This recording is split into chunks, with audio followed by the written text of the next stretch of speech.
সমস্ত নদীর মাছেরা পর্যন্ত তার তেলাওয়াত শোনার জন্য পাগল ছিল রে গোলাম। জঙ্গলের ভিতরে যত প্রাণী ছিল সমস্ত প্রাণীরা পাগলের মতো দাউদ নবীর তেলাওয়াত শোনার জন্য আগমন করতেন। এরে মুমিন, জান্নাতের ভিতরে আবার দাউদ নবীজিকে ডেকে আনা হবে আর বলতে থাকবে, আমি রব সবার সম্মুখে ঘোষণা দিয়েছিলাম সমস্ত বান্দাদের সামনে, ওয়ারিদওয়ানুম মিনাল্লাহ, আমি রবের পক্ষ থেকে সন্তুষ্ট যে হয়েছি এটার একটা ঘোষণা আমি জান্নাতে দিব। আজকে এই সন্তুষ্টতার ঘোষণাটা আমি দান করব। ও নবী দাউদ, জবান থেকে আপনি তেলাওয়াত করতে থাকেন। আজকে যেই তেলাওয়াত করবেন এটা আপনার কিতাব নয়, জবর কিতাব নয়, এটা আমি আল্লাহর শেষ কিতাব, আমার নবী মুহাম্মদুর রাসূলুল্লাহকে যে কোরআন দান করেছিলাম সেই কোরআন নামক কিতাব থেকে আপনি তেলাওয়াত করুন। দাউদ নবী আবার তেলাওয়াত শুরু করে দিবে রে গোলাম। প্রতিটা জান্নাতি তেলাওয়াত শুনতে শুনতে পাগলের মতো এক একজনে অজ্ঞান পর্যন্ত হয়ে যাবে। কত ভালো লাগতেছে, ভালো লাগতেছে, এক একটা মানুষ যেন অজ্ঞান হয়ে যায়। এবার আমার রবের পক্ষ থেকে ঘোষণা দেওয়া হবে, এরে আমার মহাব্বতের জান্নাতি বান্দাদের দল, তোমরা তো এই মুহূর্তে আমার নবী দাউদের জবান থেকে তেলাওয়াত শুনছো। এখন আমি রবের পক্ষ থেকে ঘোষণা প্রদান করে দিলাম, এই মুহূর্তে আমার নবী মুহাম্মদুর রাসূলুল্লাহর উপরে যেই কোরআন অবতরণ করেছিলাম এই কোরআন আমার নবী তোমাদের সামনে তেলাওয়াত শোনাতে থাকবে। আমার নবী আবার তেলাওয়াত করতে থাকবে, সূরা ইয়াসিন পাঠ করতে থাকবে। আমার নবী তেলাওয়াত করবে, উম্মতেরা শুনবে, তেলাওয়াত করবে, উম্মতেরা শুনবে। শুনতে শুনতে এমন পাগল হয়ে যাবে প্রতিটা মানুষ অজ্ঞানের মতো। এবার আমার রবের পক্ষ থেকে ঘোষণা প্রদান করা হবে, এরে আমার সমস্ত মহাব্বতের জান্নাতি বান্দাদের দলেরা, আমি আল্লাহকে না দেখে দুনিয়ার জমিনে তোমরা বিশ্বাস করেছিলা, আমি আল্লাহ তোমাদের উপরে 5 ওয়াক্তের নামাজ ফরজ করে দিয়েছিলাম।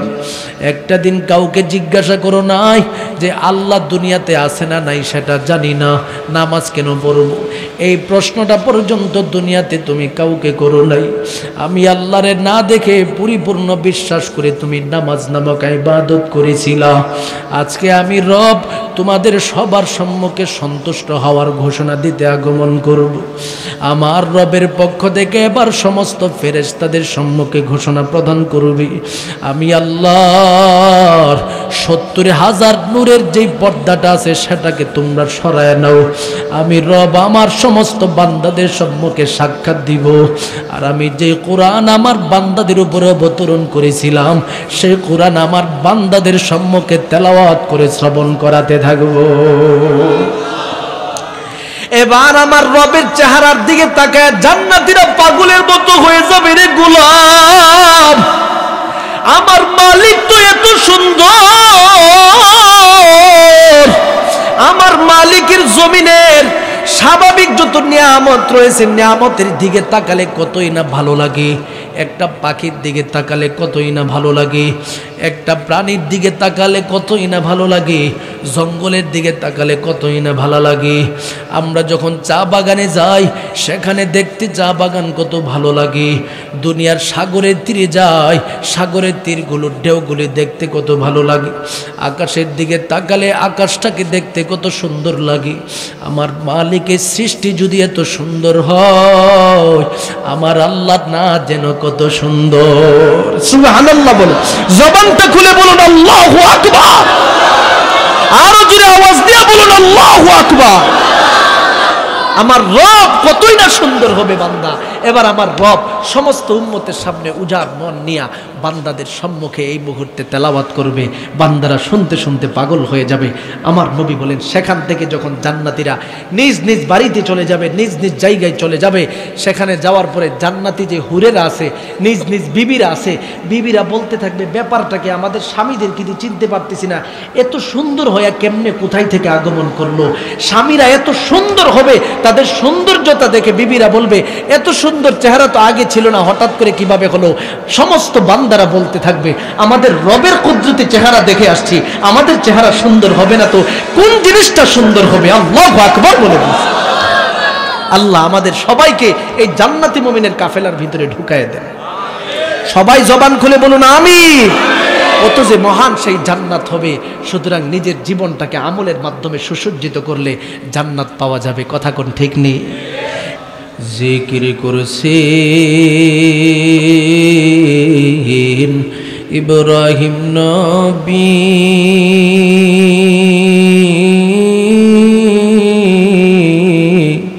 নমরুদেরা গুনে পরি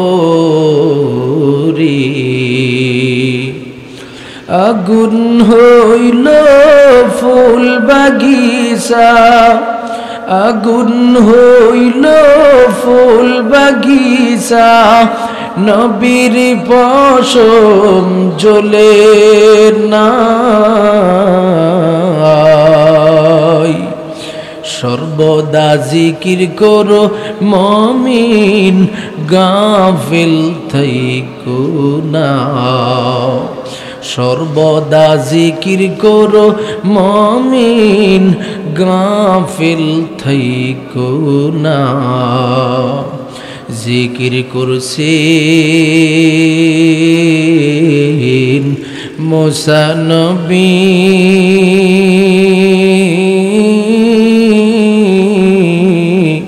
তোর বাহারে গেছেন চলে,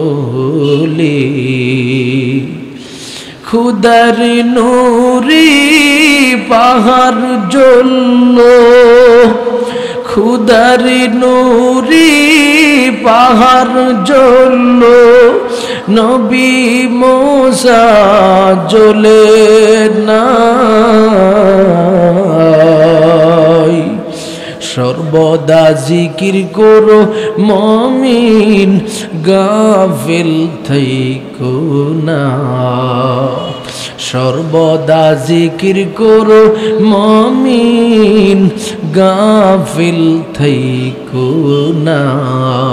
লা ইলাহা ইল্লাল্লাহ, লা ইলাহা,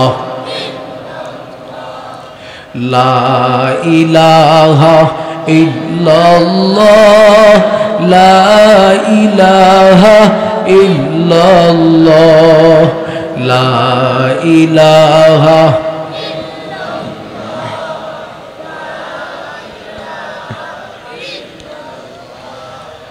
লা ইলাহা ইল্লাল্লাহু মুহাম্মাদুর রাসূলুল্লাহ সাল্লাল্লাহু আলাইহি ওয়াসাল্লাম। والليل में है जुल्फ मुहम्मद के तरन्नुम,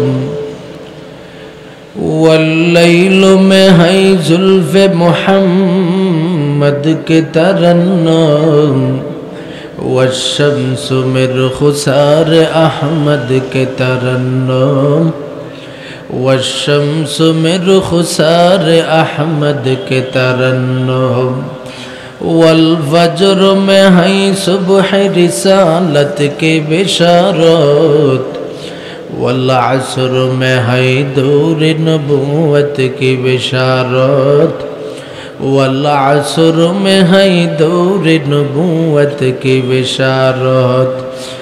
मैं दूर हूँ मजबूर हूँ ऐ सय्यद आलम, दीदार दिखाते नहीं आवाज सुना दो, दीदार दिखाते नहीं आवाज सुना दो। আলহামদুলিল্লাহ। হায়দরপুর এলাকাবাসীর উদ্যোগে আয়োজিত অষ্টম বার্ষিক তাফসিরুল কোরআন মাহফিলের আজকের সম্মানিত সভাপতি হাজী মোহাম্মদ হেলাল উদ্দিন সাহেব, কাউন্সিলর ৩৮ নং ওয়ার্ড, সিলেট সিটি কর্পোরেশন, বিশিষ্ট ব্যবসায়ী, সমাজসেবক ও সভাপতি হায়দরপুর পঞ্চায়েত কমিটি। আজকের মাহফিলের আরও আছেন যিনি সভাপতির দায়িত্বে হাফেজ মোহাম্মদ আব্দুল মুক্তাদির সাহেব, সাবেক ইমাম ও খতিব হায়দরপুর শাহে জামে মসজিদ, এবং আমার পূর্ব মুহূর্তে যারা বয়ান করেছেন, বিশেষ অতিথি হিসাবে হযরত মাওলানা কারি মতিউর রহমান সাহেব, হযরত মাওলানা কারি বজলুর রহমান মিজান সাহেব, কারি আব্দুল হাই আল আজাদ সাহেব সহ আরও অনেক ওলামা ইকরামরা বয়ান করেছেন। পাশাপাশি আমার ডানে বামে সামনে পিছনে উপবিষ্ট আছেন এলাকার ধর্মপ্রাণ মুসলমান ভাইয়েরা, পর্দার অন্তরালের পর্দানিশীন মা ও বোনেরা। সর্বপ্রথম মহান রব্বুল আলমিনের দরবারে অসংখ্য অগণিত শুকর ওয়া সুজুদ, যিনি আমাদেরকে এ হায়দরপুর এলাকার মধ্যে হাজারো ইমানদার মুসলমান ভাই থাকার পরেও তাদের থেকে নির্বাচিত করে বড় মূল্যবান সুন্নতি মজলিসে আসার এবং বসার তৌফিক দান করেছেন। সেই জন্যে সকলেই জবান খুলে অন্তরের অন্তঃস্থল থেকে মালিকের শাহী দরবারে শুকরগুজার করি পড়ি আলহামদুলিল্লাহ। আপনারা পোস্টার হ্যান্ডবিলের মাধ্যমে অবগত হয়েছেন, আমাকে মাহফিল কর্তৃপক্ষের পক্ষ থেকে বিষয় দেওয়া হয়েছে জান্নাত জাহান্নাম। এটা অত্যন্ত পরিচিত একটা বিষয়, কিন্তু জায়গাটা ইমানদারদের জন্য অনেক কাছে আর বেঈমানদের জন্য এই জান্নাতটা অনেক দূরে। কথা কোন ঠিক নেই? এই পরিচিত বিষয়টাকে সামনে রেখে আপনাদের সম্মুখে কথা বলবো। সূচনায় আপনারা জবান খুলে বলেন, আমরা জান্নাত চাই কি চাই না? জান্নাতের পাগল আমরা সবাই হতে পারছি কি পারছি না? ইনশাআল্লাহ এই জান্নাতের পাগল হতে পারছি বলে আজকের ময়দানে আমরা উপস্থিত হতে পেরেছি। কথা কোন ঠিক নেই? আমার নবীজি হাদিস শরীফের মধ্যে বলেছেন, মান সালাকা তরিকান ইয়াবতাগি ফিহি ইলমা সাহালাল্লাহু লাহু তরিকান ইলাল জান্নাহ। জমিনের মধ্যে যেই সমস্ত মানুষ দিন শিখার জন্য, কোরআন শিখার জন্য রাস্তায় তার পাটাকে অতিক্রম করতে থাকে, চলতে থাকে, সে যেন রাস্তায় হাঁটছে না, সাহালাল্লাহু লাহু তরিকান ইলাল জান্নাহ, আল্লাহ জান্নাতের রাস্তাটা তার জন্য সহজ করে দেওয়া হলো। তাহলে আমরা যারা দিন শিখার জন্য ময়দানে উপস্থিত হতে পেরেছি, আমরা অত্যন্ত সৌভাগ্যবান। কথা কোন ঠিক নেই? আমাদের রব আমাদের সম্মুখে দুনিয়া প্রেরণ করে দিয়া বলতেছেন, এই দুনিয়ার সমস্ত মানুষেরা এটা হলো পরীক্ষার হল। আল্লাযী খালাকাল মাউতা ওয়াল হায়াতা লিয়াবলুয়াকুম আইয়ুকুম আহসানু আমালা। আমি আল্লাহ দুনিয়াতে তোমাদেরকে প্রেরণ করেছি, তোমাদেরকে পরীক্ষা করব, তোমরা ভালো আমল করো নাকি খারাপ আমল করো। যদি নেক আমলের মাধ্যমে জীবন সাজাও, তাহলে আমি আল্লাহ পাক তোমার জন্য জান্নাতের রাস্তা সহজ করব। যদি বদ আমলের মাধ্যমে জীবন সাজাও, তোমাদের জন্য জাহান্নামের পথ সহজ হয়ে যাবে। নাউজুবিল্লাহ বলে। এখন আমরা জান্নাতের রাস্তাটা সহজ করতে রাজি আছি তো ইনশাআল্লাহ? সবাই রাজি আছেন? সবাই রাজি? সবাই রাজি? কারা কারা রাজি না হাত উঠান। আমাদের সভাপতি সাহেব বুঝতে পারছে না, তাহলে বোঝা গেল সভাপতি সাহেব যেহেতু হাত উঠাইছে, মানে থাকার মতো সুযোগ উনারও আছে। আল্লাহ কবুল করেন। সবাই বলেন আমিন। সভাপতি সাহেব নাম নেই, আল্লাহ কবুল করো। কাউন্সিলর সাহেব না, আল্লাহ পাক আমাদের সবাইকে জান্নাতের এক কাফেলার ভিতরে ঢুকাইয়া দেন। সকলে বলুন আমিন। তাহলে বোঝা গেল যারা হাত উঠাইছে তারা বেশি থাকবে। কথা কোন ঠিক নেই? মানে ওনারা বুঝতে পারে নাই তাই হাতটা উঠাইছে।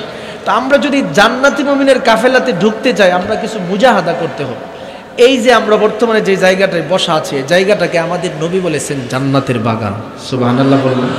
তো এই জান্নাতের বাগানটাকে সাজানোর প্রয়োজন আছে না নাই? সাজাইতে গেলে যে একটু কষ্ট করতে হবে। রাজি আছেন ইনশাআল্লাহ? সবাই রাজি? যদি রাজি থাকেন একটু কষ্ট করে সামনের দিকে অগ্রসর হন। যারা ডানে বামে দাঁড়িয়ে আছে আমার ভাইয়েরা এই জান্নাতের বাগানে বসে পড়বে। আল্লাহ আমাদের সবাইকে আপনার জান্নাতি মুমিনের কাফেলায় ঢুকায় দেন। সবাই বলুন আমিন। সামনের দিকে আসি ভাই, সামনের দিকে। এই তো আমার ভাইয়েরা কত কষ্ট করে সামনের দিকে অগ্রসর হচ্ছে। আল্লাহ যেন আমাদের সবাইকে কবুল করেন। সবাই বলুন আমিন। যারা ডানে বামে দাঁড়িয়ে আছেন, আমি অনুরোধ করব আপনারা সকলে প্যান্ডেলে বসে পড়বেন। পরবর্তীতে আপনারা যেখানে দাঁড়িয়ে আছেন ওই জায়গাটার মধ্যে যেন যারা দূর থেকে আসে ওনারা দাঁড়াতে পারে। আল্লাহ কবুল করেন। সবাই বলুন আমিন। মাশাআল্লাহ, এই তো ময়দানটা অনেক সুন্দর হয়ে যাবে। আমার ভাইরা অনেক কষ্ট করে সামনে আসতেছে। এই তো মাশাআল্লাহ। এই যে যারা ডানে বামে দাঁড়িয়ে আছেন আপনারাও বসে পড়ুন ইনশাআল্লাহ। আমরা আজকে জান্নাত জাহান্নামের অত্যন্ত চমৎকার একটা আলোচনা হবে ইনশাআল্লাহ। আল্লাহ তৌফিক দান করেন। সবাই বলুন আমিন। যেহেতু পৃথিবীতে প্রতিটা মানুষ জান্নাতে যেতে চায়, জান্নাতের পাগল, এই জান্নাতটা যে আমরা যাব, কোন কোন কাজ করলে জান্নাতে যাওয়া যাবে, পাশাপাশি এই জান্নাতটা কেমন হবে সেটা আগে আলোচনাটা শুনতে হবে। কথা কোন ঠিক নেই? এরপরে ধারাবাহিকভাবে আলোচনা করতে করতে জাহান্নামের আলোচনায় যাবে ইনশাআল্লাহ। জান্নাতের আলোচনায় ঢুকতে গেলে আমরা প্রাথমিকভাবে আমলটা কি করতে হবে সেটা জানতে হবে। আল্লাহ আমার তেলাওয়াতকৃত আয়াতের মধ্যে দুনিয়ার প্রতিটা ইমানদার বান্দাদের সম্মুখে ঘোষণা দেয়, বান্দা তুমি যদি জান্নাতে মুমিনের কাফেলার ভিতরে তোমাকে ঢোকানোর ইচ্ছা পোষণ করো, আমি রব তোমার জন্য শুধু 2টা কর্মসূচি প্রদান করতেছি। 2টা কর্মসূচির ভিত্তিতে নিজের জীবন পরিচালনা করবা, আমি মালিকের জান্নাতটা তোমার জন্য লাজেম হয়ে যাবে। 2টা কর্মসূচি আগে শোনার প্রয়োজন আছে না নাই? 1 নম্বরে আল্লাহ বলেন, ইন্নাল্লাযীনা আমানু, এরে মুমিন তুমি যদি দুনিয়া থেকে জান্নাতি মুমিনের কাফেলার ভিতরে ঢুকতে যাও, প্রাথমিকভাবে তুমি ঈমানওয়ালার জীবন অন্বেষণ করো। এবার বুঝার বিষয় হলো রে গোলাম, ঈমানদার কাকে বলা হয়, মুমিন বান্দা কাকে বলা হয়। মুমিন বান্দার পরিচয় বর্ণনা করতে যায় আমার নবী হাদিস শরীফের মধ্যে সুস্পষ্ট বর্ণনা দিয়ে দিয়েছেন। একদিন জিব্রাইল আমিন আমার নবীর সম্মুখে উপস্থিত হয়ে যায়, ডেকে ডেকে বলেন, ইয়া রাসূলুল্লাহ আখবিরনি আনিল ঈমান, আপনি আমাকে ঈমান সম্পর্কে একটু খবর দেন। আল্লাহর নবী আবার বলেন, আনতুমিনা বিল্লাহ ওয়া মালাইকাতিহি ওয়া কুতুবিহি ওয়া রুসুলিহি ওয়াল ইয়াউমিল আখিরি ওয়া তুমিনা বিল কদরি খাইরিহি ওয়া শাররিহি মিনাল্লাহ। এরে জিবরাইল, তুমি যদি আমার রবের দরবারে পরিপূর্ণভাবে ঈমানওয়ালা হতে যাও, তোমার জন্য প্রাথমিক যে গুণটা গুণে গুণান্বিত হতে হবে। 1 নাম্বার, আমার আল্লাহকে তুমি দেখো নাই তারপরেও বিশ্বাস করবা। 2 নাম্বার, ফেরেশতা দেখো নাই তারপরেও তুমি বিশ্বাস করবা। 3 নাম্বার, পৃথিবীতে অনেক নবী রাসূল আগমন করেছেন, কোন নবী রাসূলগণকে তুমি দেখো নাই তারপরেও বিশ্বাস করবা। পৃথিবীতে যত কিতাব সমূহ আমার রবের পক্ষ থেকে অবতরণ করা হয়েছে, কিছু কিতাব তুমি দেখছো, কিছু কিতাব তুমি দেখো নাই তারপরেও বিশ্বাস করবা। 5 নম্বরে আমার নবী বলেন, জমিনের মধ্যে তুমি আমি নবীর কাছ থেকে বিভিন্ন সময় কিয়ামতের খবর শুনেছো, কবরস্থানের খবর শুনেছো, হাসরের ময়দানের খবর শুনেছো, অথচ কেউ কখনো দেখতে পাই নাই, তুমিও দেখতে পাও নাই। সুতরাং এই কবরের আযাব না দেখার পরেও বিশ্বাস স্থাপন করবা, হাসরের দিবসের আযাব না দেখার পরেও তুমি বিশ্বাস করবা। 6 নম্বরে আমার নবী বলেন, তাকদীরের উপরে তুমি বিশ্বাস স্থাপন করবা। ভালো মন্দ যা কিছু হয় সব রবের পক্ষ থেকে হয়। এই যে তাকদীর, এটার উপরে তুমি পরিপূর্ণ বিশ্বাস করবা। সমষ্টিগত 6টা গুণ যদি দুনিয়ার জমিনে তোমার মধ্যে থাকে, আমি নবী ঘোষণা প্রদান করে দিলাম, তুমি ঈমানওয়ালার জীবনের ভিতরে অলরেডি ঢুকে পড়ছো। সুবহানাল্লাহ। তাহলে এবার বলেন তো দেখি, আপনারা যারা হায়দারপুর এলাকার মধ্যে আজকে বয়ানে আসছেন, আপনারা আমাদের রবকে দেখছেন? আল্লাহরে দেখছেন নি? ফেরেশতারে দেখছেন? পৃথিবীতে যত নবী রাসূল আসছেন দেখছি? জান্নাত জাহান্নাম কবর হাসর এগুলি দেখছি কখনো? পৃথিবীতে যত কিতাব আল্লাহ পাক আসমানি হিসাবে অবতরণ করেছেন, কোনো কিতাবকে আমরা দেখি নাই। ভালো মন্দ যা কিছু হয় সব কার পক্ষ থেকে হয়? বিশ্বাস আছে? নবীর এই হাদিস মোতাবেক আমরা সবাই ঈমানদার হয়ে গেলাম। তাহলে এখন ঈমানদার হয়েছি, জান্নাতে যাওয়ার প্রথম গুণটা আসছে। 2 নাম্বার গুণটা জানার প্রয়োজন আছে না নাই? 2 নম্বরে আল্লাহ বলে, বান্দা আমি রবের জান্নাত নামক নিয়ামতের মধ্যে তুমি যদি যাইতে চাও, তোমার জন্য 2য় গুণ বলে দিলাম, ঈমানটাকে ওয়া আমিলুস সলিহাত, নেক আমলের মাধ্যমে পরিপূর্ণভাবে সাজাও। তোমার ঈমানটাকে যত নেকের মাধ্যমে সাজাইবা, তোমার কাছে তত আল্লাহর জান্নাত কাছে চলে আসবে। সুবহানাল্লাহ। যার জীবনে যত নেকের প্রতিযোগিতা আছে, ওই ব্যক্তির কাছে তত জান্নাত আসবে। যদি আমার জীবনে নেকের প্রতিযোগিতা নাই, গুনার প্রতিযোগিতা, বদামলের প্রতিযোগিতা, আমার জীবনের মধ্যে অশ্লীলতার প্রতিযোগিতা, আমার জীবনের মধ্যে গান বাদ্যের প্রতিযোগিতা, আমার জীবনের মধ্যে যদি সুদ ঘুষের প্রতিযোগিতা থাকে, অন্যায় কাজের প্রতিযোগিতা থাকে, আমার রব ঘোষণা প্রদান করে দেয়, তুমি ঈমানওয়ালা হইলে কি হবে? নেক আমল না থাকার কারণে আমি রবের জান্নাত তোমার জন্য মেহমানগার হবে না। সুতরাং এর ঈমানদার, নিজের জীবনটাকে নেকের মাধ্যমে পরিপূর্ণভাবে সাজাও। জমিনে যার নেকের পরিধি যত বেশি হবে রে গোলাম, আমার নবী রহমতে আলম নবী ঘোষণা প্রদান করে দেই, আল্লাহ পাক তার সম্মান জান্নাতের ভিতরে তত বেশি দান করে দিবেন। তাহলে একটা মানুষ জান্নাতের ভিতরে যাইতে গেলে দুইটা গুণ থাকার প্রয়োজন, এক নাম্বার ঈমান, দুই নাম্বার আমল। আর এই মানুষটা যখন ঈমান আমলে পরিপূর্ণ হয়ে যাবে, আল্লাহ বলেন কানাত লাকুম জান্নাতুল ফিরদাউসি নুজুলা, তার জন্য আল্লাহ জান্নাতটা মেহমানগার হয়ে যাবে। আল্লাহ জান্নাতটা মেহমানগার হলে এই মেহমানগারটা কেমন হতে পারে, মেহমানগারটা কেমন, এটা জানার প্রয়োজন আছে না নাই? এটা জানার জন্য আমার রব আমার নবীর উপরে পরিষ্কার ভাষায় আয়াত অবতরণ করার মাধ্যমে জানায় দিল, রে গোলাম, আমার রবের পক্ষ থেকে আমার নবীর সম্মুখে ঘোষণা প্রদান করে দেই পয়গম্বর, জমিনের প্রতিটা মানব জাতির সম্মুখে আপনি সুসংবাদ স্বরূপ বর্ণনা করেন। কুল আউনাব্বিউকুম বিখাইরিম মিন যালিকুম লিল্লাযিনা তাকাউ ইনদা রাব্বিহিম জান্নাত তাজরি মিন তাহতিহাল আনহার খালিদিনা ফিহা ওয়া আজওয়াজুম মুতাহহারা ওয়া রিদওয়ানুম মিনাল্লাহ ওয়াল্লাহু বাসীরুম বিল ইবাদ।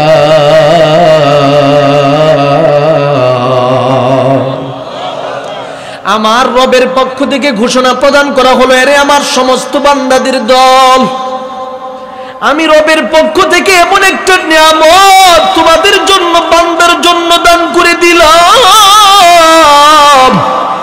কেমন নিয়ামত দান করে দিলাম রে গোলাম, আমি আল্লাহ তোমাদের জন্য জান্নাত নামক যে নিয়ামতটা দান করলাম, তার ভিতরে কি নিয়ামত আছে সেটা কি জানো? এক নম্বরে আল্লাহ বলে, বান্দা, যে জান্নাত তোমার জন্য নির্ধারণ করেছি, তাজরি মিন তাহতিহাল আনহার, তার ভিতরে নহর প্রবাহিত আছে। নহরটা কিসের নহর হবে? আমার নবী হাদিসের মধ্যে তার পরিপূর্ণ ব্যাখ্যা দিয়ে দিছি। জমিন থেকে কোনো মানুষ ঈমান আমল ঠিক করে যখন জান্নাতে চলে যাবে, এই জান্নাতের ভিতরের নহর হবে 4 প্রকারের। আল্লাহর নবী বর্ণনা করে দেয়, তিরমিজি শরীফের হাদিস, আমার নবী বলে দেই, ইন্না ফিল জান্নাতি বাহরাল মা ওয়া বাহরাল লাবান ওয়া বাহরাল আসাল ওয়া বাহরাল খামার। আমার নবী দুনিয়ার প্রতিটা মানব জাতির সম্মুখে ঘোষণা প্রদান করে দেয়, এরে আমার সমস্ত উম্মতের দলেরা, তোমরা যখন জান্নাত নামক নিয়ামতের ভিতরে ঢুকে যাবে, এই জান্নাতের ভিতরে আল্লাহ পাক তোমাদের জন্য 4 প্রকারের নহর দান করবি। 1 নাম্বার হলো পানির নহর। পানির নহর দুনিয়ার জমিনে যেই তোমরা পানির সাগর, পানির নহর দেখতে পাও, এ সাধারণ নহর নয়, এটা থাকবে অত্যন্ত সাজানো গুছানো। কেমন থাকবে সাজানোটা? আমার নবীজি উদাহরণস্বরূপ এক হাদিসের মধ্যে বর্ণনা করেছেন, মেরাজের রজনীর মধ্যে আমার নবী যখন আমার মালিকের সাক্ষাতে চলে গিয়েছিলেন, আমার আল্লাহ আমার নবীজিকে জান্নাত জাহান্নাম সব কিছু ভ্রমণ করাইছেন। আমার নবী বলেন, আমি যখন জান্নাত ভ্রমণ করতেছিলাম, আনা আসিরু ফিল জান্নাহ ওয়া ইযা আনা বিনাহরিন হাফাতাহু কিবাবু দুররিল মুজুফ কুলতু মা হাযা ইয়া জিবরাইল ক্বালা হাযাল কাউসারুল্লাযী আ'তাকা রাব্বুক। আল্লাহু আকবার বলেন। আমার নবী বলেন, এর সমস্ত সাহাবায়ে কেরামের দল, আমি নবীকে যখন আল্লাহ পাক জান্নাত ভ্রমণ করাইতেছিলেন, ওই জান্নাতের ভিতরে আমি ভ্রমণ করতেছিলাম। হঠাৎ করে আমি তাকায় দেখি সুন্দর একটা নহর দেখা যায়, হাফাতাহু কিবাবু দুররিল মুজুফ। এই নহরের চতুর্দিকে মণিমুক্তার মাধ্যমে গচ্ছিত দেখা যায়। সুবহানাল্লাহ বলে। সুন্দর একটা, মনে করেন পানির নহর, সুইমিং পুল তো আপনারা দেখছেন, এই সুইমিং পুল ওই উদাহরণস্বরূপ একটু ধারণা করে নেন, এই সুইমিং পুলের চতুর্দিকে মণিমুক্তার মাধ্যমে গচ্ছিত সুন্দর সুন্দর বাতি জগমগ ঝিকমিক করতেছে। আমার নবীজি আবার সাথে সাথে জিব্রাইলকে জিজ্ঞাসা করে, এই যে ঝিকঝিক করতেছে এত সুন্দর জায়গা, আমি যতক্ষণ তাকায় দেখতেছি ততক্ষণে আমার দিলে বড় আনন্দ লাগতেছে, এই সুন্দর নিয়ামতটা কারে দেওয়া হয়েছে? জিব্রাইল বলেন, হাযাল কাউসারুল্লাযী আ'তাকা রাব্বুক, এটা আপনার প্রভু আপনাকে দুনিয়াতে যে কাউসার দিছিল, কাউসার হিসাবে নিয়ামত দান করেছে। তাহলে বোঝা গেল যেই নহরগুলো আমাদের নবীর উম্মতের জন্য আল্লাহ পাক জান্নাতে নির্ধারণ করেছেন, তার প্রাথমিক যে গুণটা হবে, 1 নম্বরের গুণ হলো হাফাতাহু কিবাবু দুররিল মুজুহ, চতুর্দিকে মণিমুক্তার মাধ্যমে সুসজ্জিত গচ্ছিত আকারের সুন্দর সুসজ্জিত একটা জায়গা, যেখানে দাঁড়ায়া থাকলে শুধুমাত্র ভালোই লাগবে, ভালোই লাগবে। সুবহানাল্লাহ, কল্পনার অধিক আপনি, কারণ আল্লাহ নবীজি এটাও আমাদেরকে জানাই দিয়েছেন জান্নাতের ভিতরে যে আনন্দগুলো বান্দারা পাবে এটা বান্দারা চোখেও দেখে নাই। যেমন ক্বালা রাসূলুল্লাহি সাল্লাল্লাহু আলাইহি ওয়াসাল্লাম আ'দাতু লিইবাদিয়াস সালিহিন মা লা আইনুন রাআত ওয়ালা উযনুন সামিআত ওয়ালা খাতারা আলা কলবি বাশার। আমার নবী ঘোষণা প্রদান করে দেয়, জমিন থেকে যখন মানুষটা ঈমান এবং আমলওয়ালা হিসাবে জান্নাতে যাবে, এমন নিয়ামত বান্দার জন্য নির্ধারণ করা হয়েছে রে গোলাম। আমার নবী রহমতে আলম নবী ঘোষণা প্রদান করে দেয়, যেই বান্দাটা মালা আইনুন রাআত, বান্দার চক্ষু যা জীবনে কখনো দেখে নাই, ওয়ালা উজনুন সামিআত, বান্দার কান জীবনে কখনো শ্রবণ করে নাই, ওয়ালা খাতারা আলা কলবি বাশার, বান্দার অন্তর দিয়েও কখনো জান্নাতের নিয়ামতের ব্যাপারে অনুধাবনও করতে পারে নাই। সুবহানাল্লাহ বলেন না ভাই? আমার অন্তর দিয়েও আমি অনুধাবন করতে পারবো না যে কি আল্লাহর পক্ষ থেকে দিবেন। সুবহানাল্লাহ বলেন না? এই জন্য জান্নাতের ভিতরে প্রাথমিক যেই জায়গাটা হবে সেটার নাম হলো পানির নহর। 2 নম্বরের নিয়ামতের ব্যাপারে আমার নবী রহমতে আলম নবী ঘোষণা প্রদান করে দেয়, ওয়া বাহারুল লাবান, জমিনের মধ্যে বান্দা তুমি খাঁটি দুধ পান করার জন্য বড় পাগল থাকো, কিন্তু পানি মেশানো দুধ ছাড়া তুমি পাও না। আমার নবী ঘোষণা দিয়া দেয়, জান্নাতের ভিতরে ঢুকবা, তোমার জন্য আমার রবের পক্ষ থেকে দুধের নহর দান করে দিবেন। সুবহানাল্লাহ। 3 নম্বরে আমার নবী বলেন, ওয়া বাহারুল আসাল, এর ইমানদার, তোমার জন্য দুনিয়ার জমিনে তুমি কত চেষ্টা করো একটু খাঁটি মধুপান করা যায় কিনা, কত বাজারে যাও, কত দোকানে যাও, খাঁটি মধু তুমি মজার মতো পাও না। আমার নবী বলেন, জান্নাতের ভিতরে ঢোকার পরে প্রাথমিকভাবে তুমি সেখানে গিয়া দেখবা মধুর নহর তোমার সম্মুখে উপস্থাপন করা হয়ে গেছে। সুবহানাল্লাহ বল। 4 নম্বরে আমার নবী বলেন, ওয়া বাহরুল খামার, ইমানদার বান্দা, জমিনের মধ্যে আমার রবের পক্ষ থেকে তোমাকে ঘোষণা দেওয়া হয়েছিল, বান্দারে হুররিমাত আলাইকুমুল খামার, তোমাদের সবার উপরে মদ পান করাকে আমি আল্লাহ হারাম করে দিলাম। জমিনে যদি তুমি মাদক সেবন থেকে নিজেকে মুক্ত রাখতে পারো, মদ পান করা থেকে নিজেকে মুক্ত রাখতে পারো, জান্নাতে আমি রবের পক্ষ থেকে তোমার জন্য মদের নহর দান করে দিব। সুবহানাল্লাহ, মদের নহর আল্লাহ পাক দিবে। এবার অনেকে বলবেন যে হুজুর মদ তো হারাম, ওইখানে কোন মদ দিবে? আপনি দুনিয়াতে যেই জাতীয় মদ পান করেন সেই মদ না, আমার রব এমন একটা মদ দিবে যা আঙ্গুর ফলের মাধ্যমে সুসজ্জিত হয়। সুবহানাল্লাহ বলেন। আঙ্গুর ফল খেজুরের মাধ্যমে সাজায়া, জান্নাতি আঙ্গুর ফল, জান্নাতি খেজুর, এইগুলোর মাধ্যমে সাজায়া আল্লাহ পাক সুসজ্জিত করে মদ বানায় দিবে। যেই মদটা বান্দা পান যত বেশি করবে তত তার শরীরে শক্তি সঞ্চারিত হতে থাকবে, শক্তির পর শক্তি অনুধাবন করবে বান্দা। আর দুনিয়ার মদ খাইলে বাপরে বলে সাসা, সাসারে বলে বাবা। কথা কোন ঠিক নেই? এক ছেলে মদ খাইয়া ঘরের ভিতরে গেছে, গিয়া দরজার সামনে গিয়া ডাক দেয়, বিবি দরজা খুলো। মা দরজা খুলছে। মা দরজা খোলার পরে এবার মায়ের দিকে তাকায় বলে, এতক্ষণ লাগে? তুমি না আমার স্ত্রী? এই কথাটা বলার সাথে সাথে মা মারলো এক গালে। আল্লাহ জান্নাতে যেই মদ দেওয়া হবে, এই মদ পান করলে বান্দা তুমি সবকিছু অনুধাবন করতে পারবে, পাশাপাশি রবের পক্ষ থেকে তোমার শরীরে একের পর এক এত শক্তি দেওয়া হবে, 40 জন যুবকের শক্তি তোমার শরীরের মধ্যে সঞ্চারিত হয়ে যাবে। এই জন্য আমার রবের পক্ষ থেকে ঘোষণা, প্রাথমিকভাবে তোমাকে জান্নাতের ভিতরে নহর দেওয়া হবে রে গোলাম।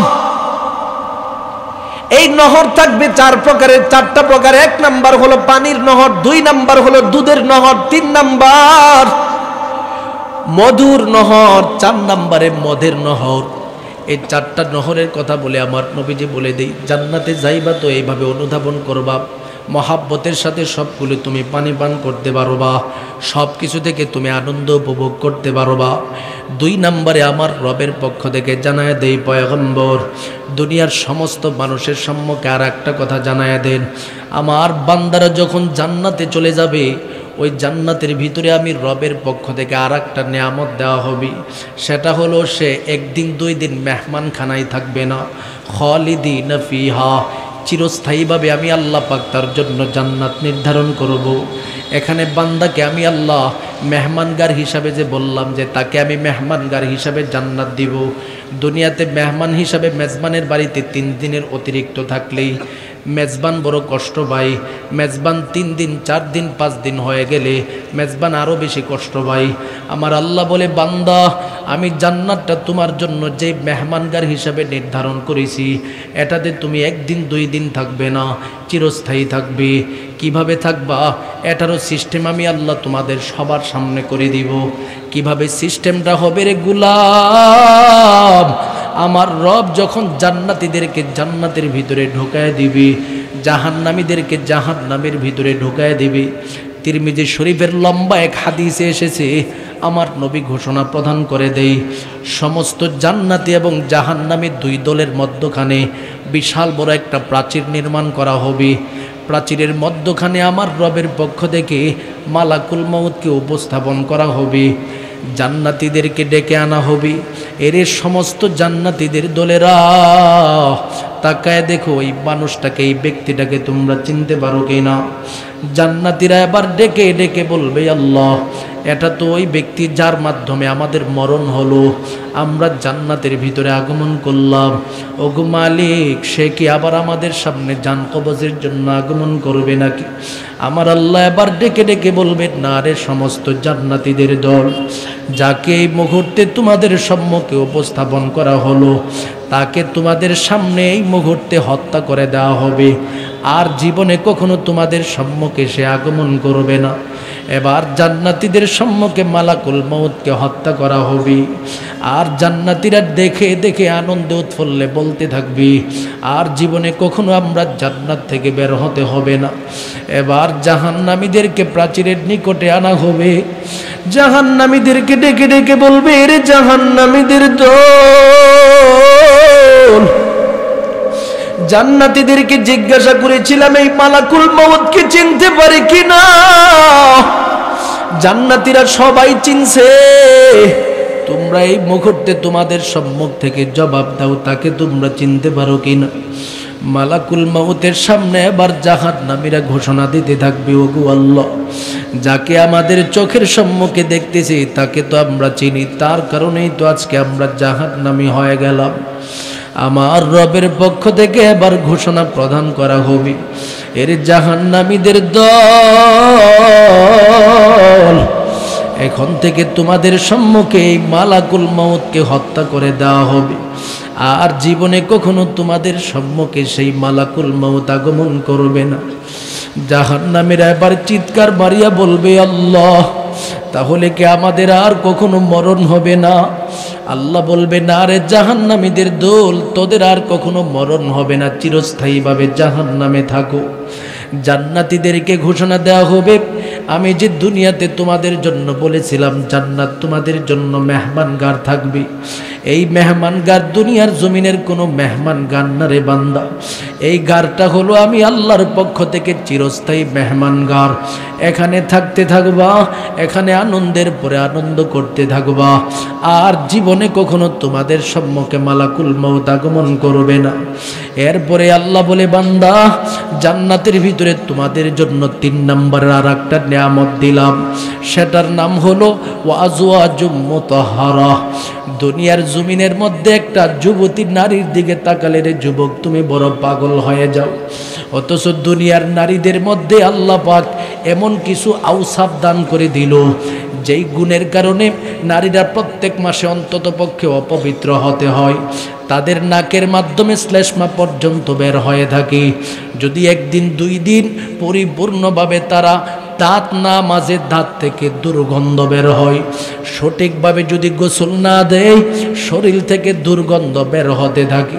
আমার আল্লাহ ঘোষণা প্রদান করে দেয়, রে আমার সমস্ত যুবক বান্দাদের দলেরা ভালো করে শুনে নাও, জমিনে আমি রবের পক্ষ থেকে যেই নির্দেশনা তোমাদের জন্য দান করেছি, নিজের চক্ষুকে যদি বেগানা নারীদের কাছ থেকে হেফাজত করিয়া, যুবতী নারীদের কাছ থেকে হেফাজত করিয়া নিজের জীবনটাকে পরিচালনা করতে পারো, আমি রবের পক্ষ থেকে ঘোষণা প্রদান করে দিলাম, জান্নাতের ভিতরে আজওয়াজুম মুতাহহারা, একটা দুইটা যুবতীর রমণী তোমাদেরকে দেওয়া হবে না, 70-এর অধিক তোমাদের বিবি আমি আল্লাহর পক্ষ থেকে দান করে দিব।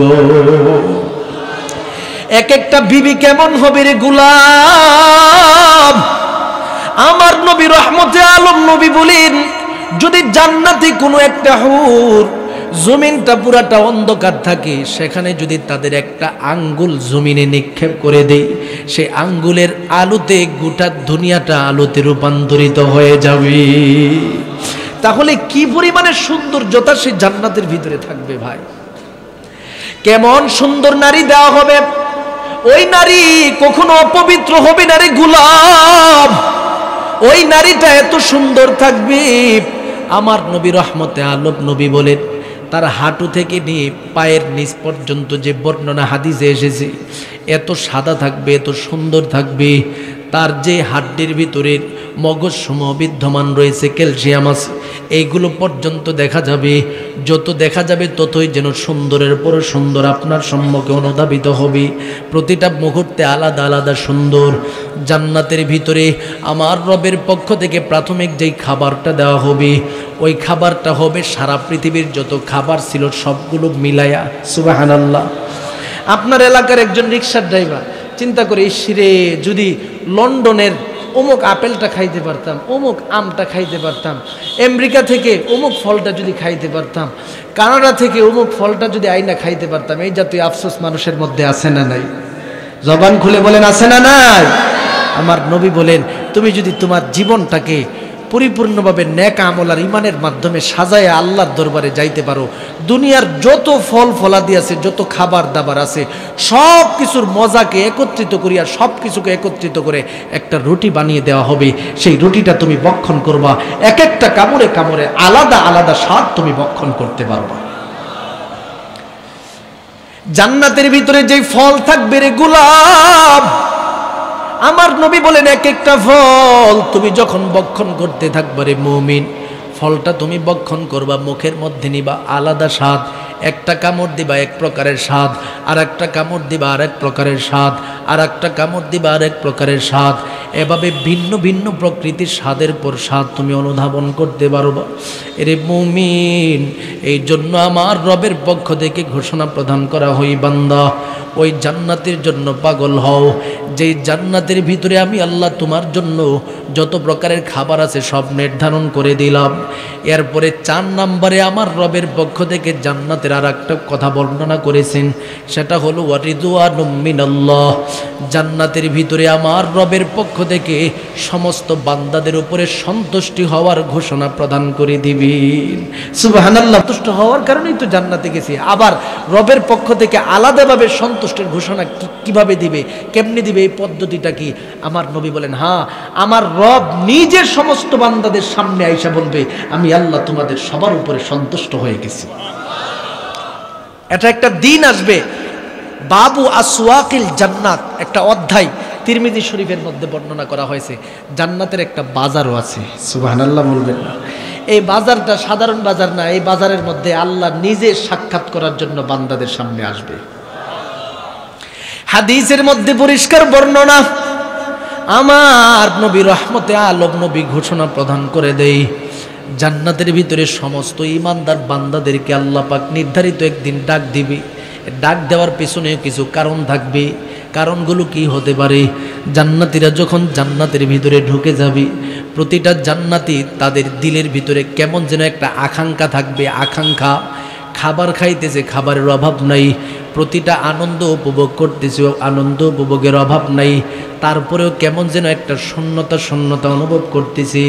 জান্নাতীদেরকে জিজ্ঞাসা করা হবে, ব্যাপারটা কি তোমরা হঠাৎ করে কেমন যেন আকাঙ্ক্ষা আকাঙ্ক্ষা ভাব উপস্থাপন করতেছ?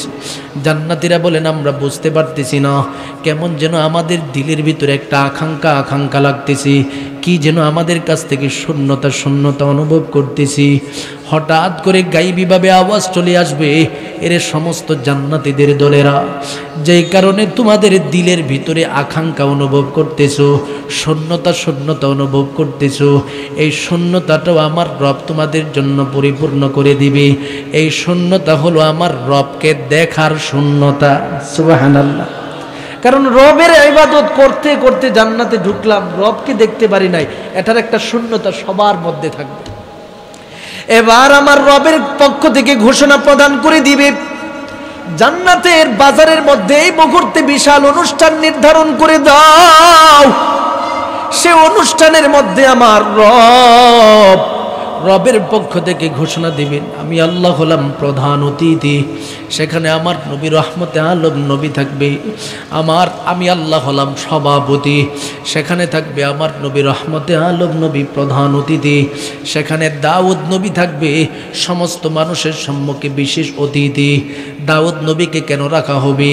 দাউদ নবীজিকে রাখার পিছনে কারণ হলো তার কণ্ঠস্বরটা অনেক ভালো। সুবহানাল্লাহ।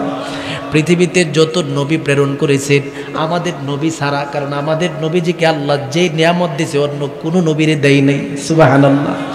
দাউদ নবীজিকে খাসভাবে একটা নিয়ামত দান করেছেন, সেই নিয়ামতটার নাম হলো তার কণ্ঠটা অত্যন্ত ভালো, তার কণ্ঠটা অত্যন্ত সুন্দর। এত কণ্ঠ ছিল রে গুলাম, যখন দাউদ নবীর নদীর পাড়ে বসে বসে জবর কিতাব তেলাওয়াত করতেন, সমস্ত নদীর প্রাণীরা এসে বসে বসে তার তেলাওয়াত শুনতেন। সুবহানাল্লাহ। বাজ্যে কইবেন, সমস্ত নদীর মাছেরা পর্যন্ত তার তেলাওয়াত শোনার জন্য পাগল ছিল রে গোলাম। জঙ্গলের ভিতরে যত প্রাণী ছিল সমস্ত প্রাণীরা পাগলের মতো দাউদ নবীর তেলাওয়াত শোনার জন্য আগমন করতেন। এরে মুমিন, জান্নাতের ভিতরে এবার দাউদ নবীজিকে ডেকে আনা হবে আর বলতে থাকবে, আমি রব সবার সম্মুখে ঘোষণা দিয়েছিলাম সমস্ত বান্দাদের সামনে, ওয়ারিদওয়ানুম মিনাল্লাহ, আমি রবের পক্ষ থেকে সন্তুষ্ট যে হয়েছি এটার একটা ঘোষণা আমি জান্নাতে দিব। আজকে এই সন্তুষ্টতার ঘোষণাটা আমি দান করব। ও নবী দাউদ, জবান থেকে আপনি তেলাওয়াত করতে থাকেন। আজকে যেই তেলাওয়াত করবেন এটা আপনার কিতাব নয়, জবর কিতাব নয়, এটা আমি আল্লাহর শেষ কিতাব, আমার নবী মুহাম্মদুর রাসূলুল্লাহকে যে কোরআন দান করেছিলাম সেই কোরআন নামক কিতাব থেকে আপনি তেলাওয়াত করুন। দাউদ নবী আবার তেলাওয়াত শুরু করে দিবে রে গোলাম। প্রতিটা জান্নাতি তেলাওয়াত শুনতে শুনতে পাগলের মতো এক একজনে অজ্ঞান পর্যন্ত হয়ে যাবে। কত ভালো লাগতেছে, ভালো লাগতেছে, এক একটা মানুষ যেন অজ্ঞান হয়ে যায়। এবার আমার রবের পক্ষ থেকে ঘোষণা দেওয়া হবে, এরে আমার মহাব্বতের জান্নাতি বান্দাদের দল, তোমরা তো এই মুহূর্তে আমার নবী দাউদের জবান থেকে তেলাওয়াত শুনছো। এখন আমি রবের পক্ষ থেকে ঘোষণা প্রদান করে দিলাম, এই মুহূর্তে আমার নবী মুহাম্মদুর রাসূলুল্লাহর উপরে যেই কোরআন অবতরণ করেছিলাম এই কোরআন আমার নবী তোমাদের সামনে তেলাওয়াত শোনাতে থাকবে। আমার নবী আবার তেলাওয়াত করতে থাকবে, সূরা ইয়াসিন পাঠ করতে থাকবে। আমার নবী তেলাওয়াত করবে, উম্মতেরা শুনবে, তেলাওয়াত করবে, উম্মতেরা শুনবে। শুনতে শুনতে এমন পাগল হয়ে যাবে প্রতিটা মানুষ অজ্ঞানের মতো। এবার আমার রবের পক্ষ থেকে ঘোষণা প্রদান করা হবে, এরে আমার সমস্ত মহাব্বতের জান্নাতি বান্দাদের দলেরা, আমি আল্লাহকে না দেখে দুনিয়ার জমিনে তোমরা বিশ্বাস করেছিলা, আমি আল্লাহ তোমাদের উপরে 5 ওয়াক্তের নামাজ ফরজ করে দিয়েছিলাম। একটা দিন কাউকে জিজ্ঞাসা করো নাই যে আল্লাহ দুনিয়াতে আছে না নাই সেটা জানি না, নামাজ কেন পড়ব, এই প্রশ্নটা পর্যন্ত দুনিয়াতে তুমি কাউকে করো নাই। আমি আল্লাহরে না দেখে পরিপূর্ণ বিশ্বাস করে তুমি নামাজ নামক ইবাদত করেছিলা। আজকে আমি রব তোমাদের সবার সম্মুখে সন্তুষ্ট হওয়ার পাওয়ার ঘোষণা দিতে আগমন করব। আমার রবের পক্ষ থেকে এবার সমস্ত ফেরেশতাদের সম্মুখে ঘোষণা প্রদান করবি, আমি আল্লাহর 70,000 নূরের যেই পর্দাটা আছে সেটাকে তোমরা সরায় নাও।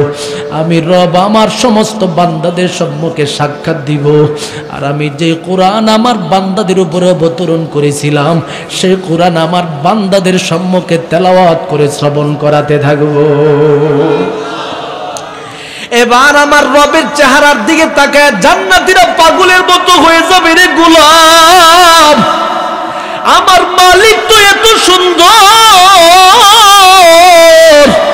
আমার মালিকের জমিনের স্বাভাবিক যত নিয়ামত রয়েছে নিয়ামতের দিকে তাকালে কতই না ভালো লাগে, একটা পাখির দিকে তাকালে কতই না ভালো লাগে, একটা প্রাণীর দিকে তাকালে কতই না ভালো লাগে, জঙ্গলের দিকে তাকালে কতই না ভালো লাগে। আমরা যখন চা বাগানে যাই সেখানে দেখতে চা বাগান কত ভালো লাগে, দুনিয়ার সাগরের তীরে যাই সাগরের তীরগুলোর ঢেউগুলি দেখতে কত ভালো লাগে, আকাশের দিকে তাকালে আকাশটাকে দেখতে কত সুন্দর লাগে। আমার মালিকের সৃষ্টি যদি এত সুন্দর হয় আমার আল্লাহ না যেন কত সুন্দর। সুবহানাল্লাহ বলো, জবানটা খুলে বলুন আল্লাহু আকবার, আরো জোরে আওয়াজ দিয়ে বলুন আল্লাহু আকবার। আমার রব কতই না সুন্দর হবে বান্দা। এবার আমার রব সমস্ত উম্মতের সামনে উজাড় মন নিয়া বান্দাদের সম্মুখে এই মুহূর্তে তেলাওয়াত করবে, বান্দারা শুনতে শুনতে পাগল হয়ে যাবে।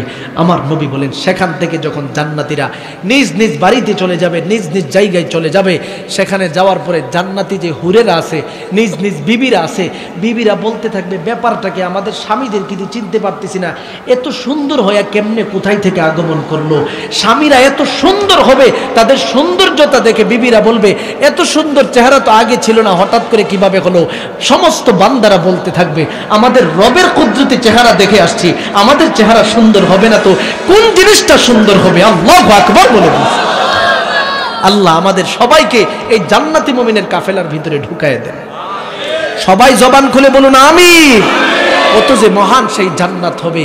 সুতরাং নিজের জীবনটাকে আমলের মাধ্যমে সুসজ্জিত করলে জান্নাত পাওয়া যাবে, কথা কোন ঠিক নেই। এরপরে আল্লাহ বলে বান্দা যদি নিজের জীবনটাকে ঈমান আমল নিয়ে না সাজাও আমি রব কিন্তু তোমার জন্য নেগেটিভ আর একটা জায়গা রেখেছি, সেটার নাম হলো জাহান্নাম। এই জাহান্নামটা কত কঠিন হবে, কত কঠিন হবে সেটার বর্ণনা তোমরা একের পর এক শুনতেছো বিভিন্ন জায়গায়, বিভিন্ন ওয়াজ মাহফিল থেকে, আজকের এই আলোচনা থেকেও শুনে নাও। আল্লাহ বলে বান্দা তোমার আমলটা যদি খারাপ হয়ে যায় আমি রব যতই দয়াশীল তোমাদের সামনে ঘোষণা দিছি, তওবা না করে যদি আমি রবের কাছে চলে আসো আর পার পাইবা না। নাউজুবিল্লাহ বলেন না। এজন্য তওবা করার প্রয়োজন আছে না নাই? তওবা করতে গেলে জাহান্নামের জীবন থেকে মুক্ত পাইতে গেলে রবের কাছে প্রতিটা মুহূর্তের মধ্যে মাফ চাইতে হবে, প্রতিটা মুহূর্তে মুহূর্তে নিজের জীবনটাকে রবের জন্য সাজাতে হবে। কারণ একটা মানুষ যদি পরিপূর্ণ তওবা করে দুনিয়া থেকে বিদায় না হয় তার অবস্থাটা যে কি হবে, ইন্তেকালের সময় থেকে শুরু হয়ে যাবে শাস্তিটা। নাউজুবিল্লাহ বলবেন না। ইন্তেকালের সময় থেকে আপনার শাস্তি শুরু হয়ে যাবে। কেমন শাস্তি? আচ্ছা আপনারা মৃত্যুবরণ যে করতে হবে সেই ব্যাপারে কোনো সন্দেহ আছে? এই মরতে হবে যে এ ব্যাপারে কারো সন্দেহ আছে? আমরা যারা সাধারণ একজন পাবলিক আছে তারাও বলতে পারে কুল্লু নাফসিন যায়িকাতুল মাউত, কথা কোন ঠিক নেই। একজন রিকশার ড্রাইভারকে জিজ্ঞাসা করবেন তিনিও বলবে, ভ্যানের ড্রাইভার জিজ্ঞাসা করেন তিনিও বলবে, একজন মুজিব তাকেও যদি আপনি মৃত্যুর যে আয়াতটা আছে সেই ব্যাপারে জিজ্ঞাসা করেন তিনিও বলবে কুল্লু নাফসিন যায়িকাতুল মাউত, কথা কোন ঠিক নেই। তাহলে বোঝা গেল দুনিয়াতে যত প্রাণী আছে সবাই মৃত্যুর স্বাদ গ্রহণ করতে হবে, এই ব্যাপারে দুনিয়ার সবাই একমত, কথা কোন ঠিক নেই। সন্দেহ আছে? একদিন এই দামি শরীর থাকবে না রে হাই, মাটির শরীর মাটির সাথে মিশবে যে ধুলাই। কিসের বাড়ি কিসের ঘর কিসের জমিদারি, একদিন মোদের যাইতে হবে কবরের বাড়ি। ভোগবিলাসের বাড়ি গাড়ি পরে রবে সব, কবরেতে থাকবে শুধু আল্লাহ মোদের রব। কবরেতে সওয়াল করবেন দুজন ফেরেশতা, জবাব দিলে কবর হবে শ্রেষ্ঠ বাগিচা। আল্লাহর রহমতে যদি জান্নাত পেয়ে যায়, আল্লাহর রহমতে যদি জান্নাত পেয়ে যায়, আল্লাহ মোদের দেখা দিবেন স্বয়ং চেহারায়। একটা জবান বন্ধ রাখবেন না, জবানটা খুলে বলুন আল্লাহু আকবার। আর জোরে আওয়াজ দিয়ে বলুন আল্লাহু আকবার। দুনিয়ার জমিনে প্রতিটা মানব জাতির সম্মুখে রবের পক্ষ থেকে ঘোষণা প্রদান করে দেই, বান্দা মরতে হবে, মরণ থেকে পালানোর কোনো পথ নাই। জমিনে যত মানুষ আমি রবের পক্ষ থেকে প্রেরণ করে দিছি, কাউকে আমি আল্লাহ মরণের খবর দেই নাই। ইন্নাল্লাহা ইনদাহু ইলমুস সাআহ ওয়া ইউনাজ্জিলুল গায়স ওয়া ইয়ালামু মা ফিল আরহাম ওয়া মা তাদরি নাফসুম মাযা তাকসিবু গাদা ওয়া মা তাদরি নাফসুম বিআইয়ি আরদিন তামুত।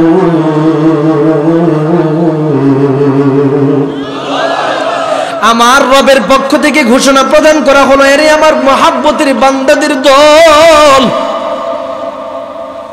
জমিনের মধ্যে 5 বিষয়ের ইলম পৃথিবীর কাউকে আমি আল্লাহ দান করি নাই। 1 নাম্বার হলো, এরে আমার মহাব্বতের বান্দারা, দুনিয়াতে কিয়ামত কখন হবে সেই খবর কাউকে দেই নাই। জমিনের মধ্যে কোথায় কখন বৃষ্টি হবে সেই খবরও কাউকে দেই নাই। মায়ের পেটে ছেলে নাকি মেয়ে আছে সেই খবরও কাউকে দেই নাই। আগামীকাল বান্দা তুমি কি করবা সেই খবরও দুনিয়ার জমিনের কাউকে দান করি নাই। 5 নম্বরে আল্লাহ ঘোষণা দিয়ে দেই, ওয়া মা তাদরি নাফসুম বিআইয়ি আরদিন তামুত। এর ঈমানদার, জমিনের মধ্যে কোন জায়গায় তুমি মরবা সেই খবরও কাউকে দেই নাই। কথা কোন ঠিক নেই? এই মুহূর্তে আমরা যারা মজলিসের মধ্যে বসা আছি, আমাদের সামনে মালাকুল মাউত যদি আইসা পড়ে, কিছু করার আছে? এমন ঘটনা ঘটছে না যে এলাকায় সব মানুষ একত্রিত হয়ে বসে আছে, হঠাৎ করে এক লোক হার্ট অ্যাটাক করে দুনিয়া থেকে বিদায়? আছে না নাই? আমি যে বসে আছি আমার কোনো গ্যারান্টি আছে? কথা কোনটা কেন? আমাদের সভাপতি সাহেব, কাউন্সিলর সাহেব, ওনার কোনো গ্যারান্টি আছে? হঠাৎ করে যদি মালাকুল মউত আইসা পড়ে কিছু বলতে পারবে? কোনো সুযোগ নাই, কোনো সুযোগ নাই, কোনো সুযোগ নাই ভাই, কোনো সুযোগ নাই। হঠাৎ করে মৃত্যুর ফেরেশতা আসবে, সাথে সাথে এই দুনিয়ার সব মেলা আমার কাছ থেকে ধ্বংস। কথা কোন ঠিক নেই? আইনামা তাকুনু ইউদরিকুমুল মাউত ওয়ালাউ কুনতুম ফি বুরুজিম মুশাইয়াদা। মরণ থেকে যতই পালাও, মরণ তোমায় লইবে ঘিরি। যদিও সুদূর আকাশ পানে লুকাও সেথায় লাগিয়ে সিঁড়ি। এ দুনিয়া মিশে বলে ভাই শুধু আশার খেলা ঘর। চোখ বুঝিলে দেখিবি রে মন, কে আপনার কে বাপর।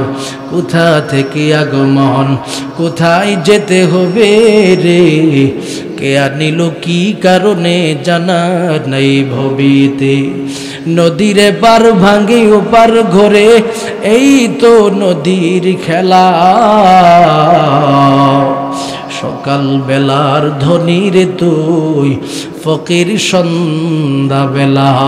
নদী পথে নৌকা চালাও ওরে মাঝি ভাই। বেলা ডুবার আগে আমি ওপার উড়তে চাই।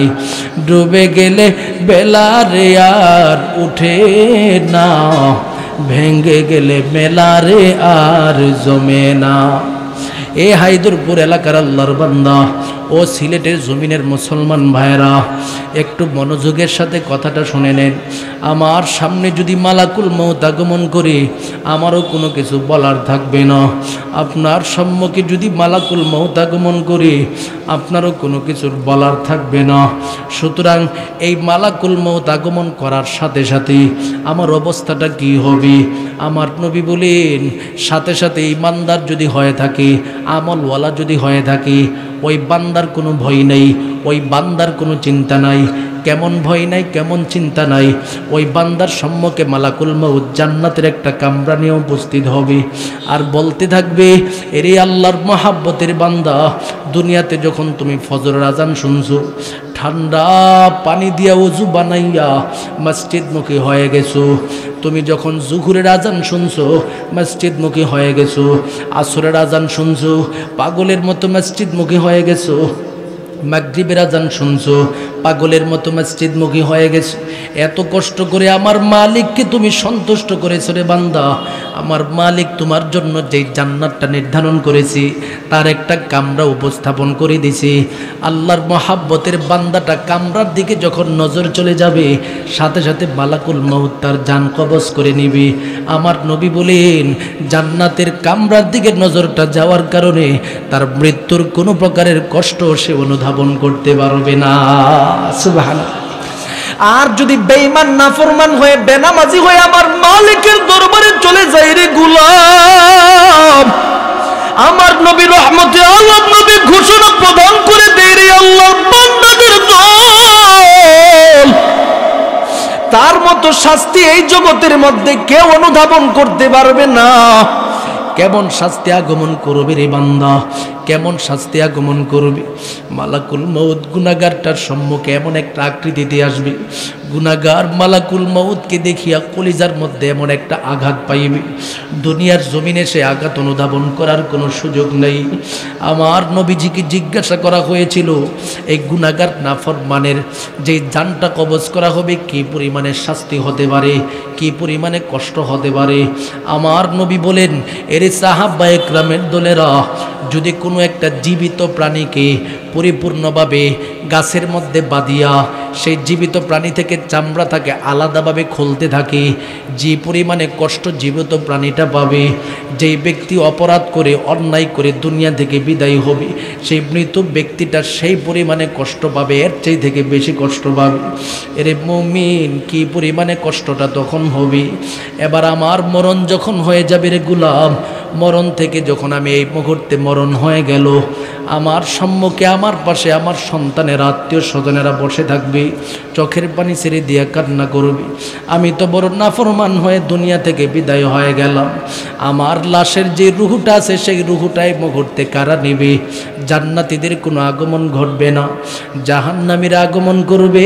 এবার আমার রুহুটা নিয়ে যখন উপরের দিকে যেতে থাকবে, উপরের প্রথম আসমানের দরওয়াজার সম্মুখে যখন দাঁড়ায়া বলতে থাকবে একজন আল্লাহর বান্দার রূহ নিয়ে আগমন করিস।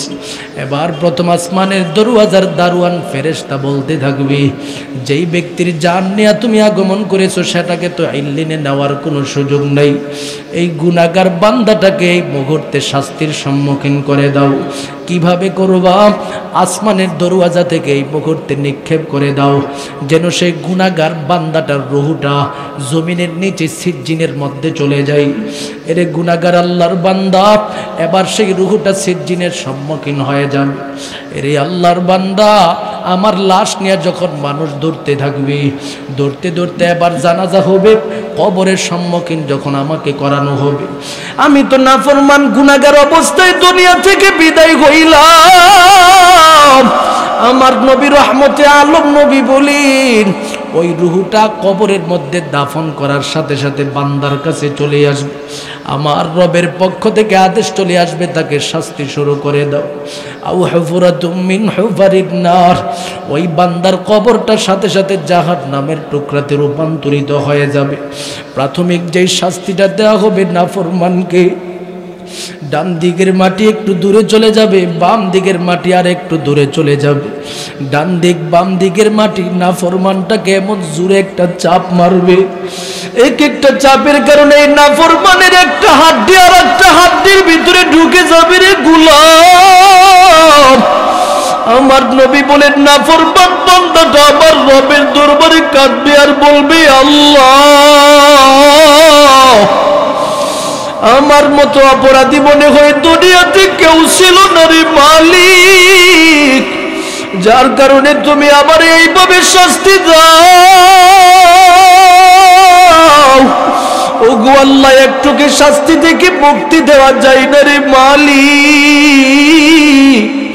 আমার মালিকের দরবারে যখন নাফরমান বান্দাটা কান্না করতে থাকবে, এবার আমার রবের পক্ষ থেকে জবাব আসবে, তোর সামনে কি তোর ইমাম সাহেব কবরের সতর্কবাণী দেই নাই, জাহান্নামের সতর্কবাণী দেই নাই, তোর এলাকার মধ্যে কি দ্বীনের আলোচনা হয় নাই, কোরআনের আলোচনা হয় নাই রে নাফরমান, কেন তুমি আমি মালিককে মানো নাই?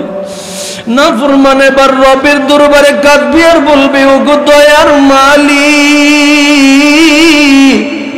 একটু যদি দয়া করেন আমারে আর একটা দিনের জন্য দুনিয়াতে পাঠাবেন, আমি আর জীবনে কখনো নাফরমানি করব না। আমার আল্লাহ ডেকে ডেকে বলবেন, এরে নাফরমান, এই সতর্কবাণী কি তোর কাছে দেওয়া হয় নাই? 5 ওয়াক্তের নামাজের আজান হলো, আমি আল্লাহর ডাকের সম্মুখীন তুমি হলা, কোনোদিন আমি আল্লাহর ডাকে সাড়াও দাও নাই। কত নামাজ, কত রোজা, কত ইবাদতের সুযোগ গেল রে গুনাহগার। আমি আল্লাহ তোরে সুদ খাইতে না করছিলাম, তুই সুদ খাইছ।